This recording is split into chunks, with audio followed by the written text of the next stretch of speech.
పూజారి గారు గుడిలో ప్రేమని నీ భర్త పేరు చెప్పమ్మా అని అడుగుతూ ఉంటే, అలాంటిదేం అవసరం లేదు. నా ఒక్కదాని పేరు మీదనే చెయ్యండి అని ప్రేమ ముందుకేస్తూ ఉంటుంది. అలా కాదమ్మా, భర్త ఉన్నప్పుడు భర్త పేరు చెప్పాలి. లేదంటే భర్తకి అరిష్టం జరుగుతుంది అని చెప్తూ ఉంటే, ఇంకా ప్రేమ కాసేపు ఆలోచించి మరి అయినా పర్వాలేదు.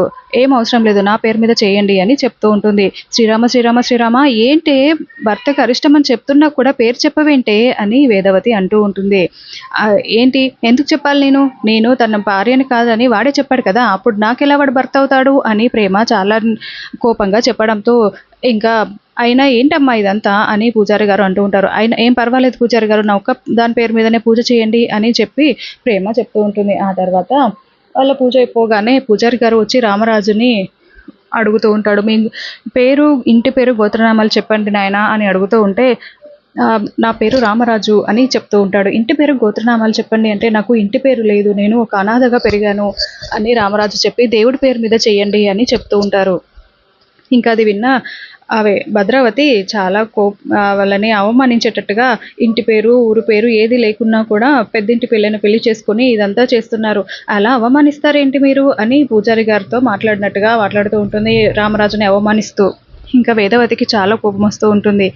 ఆయన స్వామివారి పేరు మీద పూజ చేయమన్నారు కదా, మీరు అవన్నీ అడగకండి అని చెప్పడంతో ఇంకా పూజారి గారు వెళ్ళి పూజ చేస్తూ ఉంటారు. ఆ తర్వాత రామరాజు ఒక్కడే ఉన్నప్పుడు భద్రావతి, సేనాపతి ఇద్దరూ కలిసి, నువ్వు నీ కొడుకు ఒకేలాగా ఆలోచిస్తున్నారా? నీ భార్యకి నీవంటే విలువే లేదు. నీకు అర్థమవుతుందా? నీ కొడుకు, నీ భార్య నీకు తెలియకుండా పెళ్లి చేశారు. ఆ విషయం నీకు అర్థమవుతుందా? అది ఆలోచిస్తేనే కదా తెలుస్తుంది నీకెంత విలువ ఉందో. నా మేనకోడలు ఇప్పుడు మీ గురించి తెలుసుకొని నా ఇంటికి వచ్చేసింది.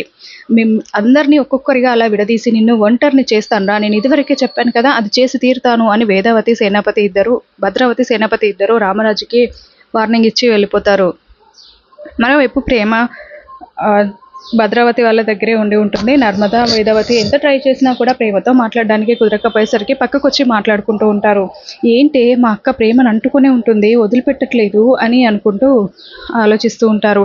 అదే కదా అత్తయ్య, ఏం చేయాలో అర్థం కావట్లేదు అని నర్మద అంటూ ఉంటుంది. ఒకవేళ మనం ప్రేమతో మాట్లాడడానికి ట్రై చేస్తున్నామని మా అక్కకు అర్థమైపోయి ఉంటుందా? ఈ విషయం ఎవరైనా చెప్పుంటారా అని అంటూ ఉంటే, అంతే అంటారు అత్తయ్య అని నర్మద అంటూ ఉంటుంది. ధీరజ్, అమూల్య కూడా అక్కడే ఉండి ఉంటారు. అప్పుడే రామరాజు అక్కడికి వచ్చి, ఏంటి ఇక్కడ గుసగుసలు అని అడుగుతూ ఉంటాడు. ఏం లేదండి అని వేదవతి చెప్తుంది. పదండి, పూజ అక్కడ జరుగుతుంటే మీరందరు ఇక్కడేమున్నారు అని అందరినీ లోపలికి తీసుకుని వెళ్తూ ఉంటాడు. ఇంకా అమూల్య, నాన్న నేను కొబ్బరికాయలు తీసుకొస్తాను అని చెప్పి అక్కడ నుంచి పక్కకు వస్తుంది. ఇంకా ఆ తర్వాత ధీరజ్ కోసం వెతుకుతూ ఉంటే ధీరజ్ ఎక్కడ కనిపించడు. అలా అందరూ అమ్మవారి దగ్గర కుంకుమ పూజకి కూర్చొని ఉంటారు, భద్రావతి వాళ్ళు, రామరాజు వాళ్ళు. ఇంకా కాసేపటికి పూజ అవుతూ ఉంటే భద్రావతి, పూజారి గారు పూజ కాస్త త్వరగా చేయండి, మేము తొందరగా వెళ్ళాలి అని భద్రావతి టెన్షన్ పెడుతూ ఉంటుంది. అలా కాదమ్మా, పూజ అన్ని నామాలు అష్టోత్తరాలన్నీ చదవాలి కదా, పూజ అలా వేగంగా ఇష్టం వచ్చినట్టుగా చేయకూడదమ్మా, శాస్త్ర ప్రకారం చేయాలి అని పూజారి గారు చెప్తూ ఉంటే, అక్క ఎందుకక్క అంత టెన్షన్ పడుతున్నావు, ఏం పర్వాలేదు కూర్చో అని సేనాపతి ఆపుతూ ఉంటాడు. మరోవైపు అమూల్య విశ్వాని ఒక పువ్వు వేసి విసిరి కొట్టి పిలుస్తూ ఉంటుంది. పక్కకి రా, మాట్లాడాలి అనడంతో విశ్వ చాలా సంతోషంగా పక్కకు వస్తాడు. ఏంటి పిలిచావు అని మెలకలు తిరిగిపోతూ ఉంటాడు. ఏంటి అలా మెలకలు తిరిగిపోతున్నావు అని అమూల్య అడుగుతూ ఉంటే, నువ్వు ప్రేమగా పూల బాణాలు వేస్తున్నావు కదా అని అంటూ ఉంటే, ఇచ్చి ఫస్ట్ నువ్వు ఆ ప్రేమ అనే పదం ఆపు, అది వింటేనే చిరాగ్గా ఉంది అని అంటూ ఉంటే, ఓ నువ్వు నన్ను ప్రేమతో పిలవలేదా అని విశ్వక్ అంటూ ఉంటాడు. నువ్వు మళ్ళీ ప్రేమ అనకు అని అమూల్య తిడుతూ ఉంటుంది. నువ్వు ఏం చేస్తున్నావు అసలు? ఆ ప్రేమని గుడికి తీసుకురమ్మని చెప్తే తీసుకొచ్చావు అంతే, వాళ్ళిద్దరు ఎలా మాట్లాడుకుంటారో అదేం ఆలోచించవేంటి, వాళ్ళిద్దరు మాట్లాడుకోవాలి కదా అని అమూల్య అంటూ ఉంటే, అదేంటి నువ్వు చెప్పినట్టే చేశాను కదా, గుడి వరకు తీసుకురమ్మన్నావు, తీసుకొచ్చేసాను, ఆ తర్వాత నువ్వే చూసుకోవాలి, నువ్వేం చెప్పలేదు కదా నాకు అని విశ్వ అంటూ ఉంటే, దద్ది అని అమూల్య తిడుతూ ఉంటుంది.